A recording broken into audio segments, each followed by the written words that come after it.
अस्सलाम वालेकुम दोस्तों, मैं हूं बाबर अंसारी। मौलाना रूमी की एक हिकायत आपके सामने पेश करूंगा।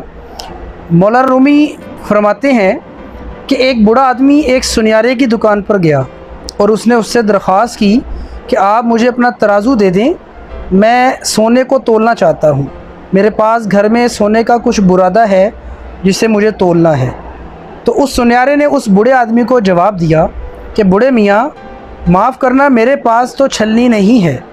बूढ़े मियाँ ने हैरानगी से उसकी तरफ देखा और कहने लगा, अरे मैंने तुमसे छलनी कब मांगी, मैं तो तुमसे तराजू मांग रहा हूँ। तो उस आदमी ने कहा, अरे बूढ़े मियाँ, मैं आपसे कह रहा हूँ कि मेरे पास झाड़ू नहीं है।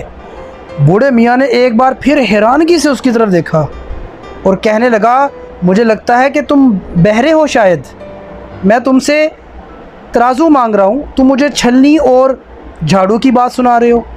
तो उस सुनियारे ने उस बूढ़े आदमी से कहा, बूढ़े मियाँ, मैं देख रहा हूँ कि आपके हाथों में कांपने की बीमारी है, तो अगर मैं आपको तराजू दूंगा, आप घर जाकर सोने के बुरादे को तोलना चाहेंगे तो वो आपके हाथ से गिर पड़ेगा। फिर आपको उसे इकट्ठा करने के लिए झाड़ू की ज़रूरत होगी। फिर जब वो आप उसको मिट्टी के साथ इकट्ठा कर लेंगे तो मिट्टी से अलहदा करने के लिए आपको छलनी की भी ज़रूरत होगी। तो माफ़ करना, मैं आपको ये नहीं दे सकता।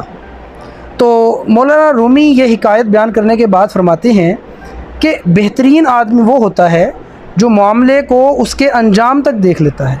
तो हमें भी चाहिए कि जब भी हम कोई मामला करें दूसरों के साथ और अपने साथ, अपने बारे में कोई फ़ैसला करें, तो हमें देखना चाहिए कि इस मामले के नतीजे क्या होंगे,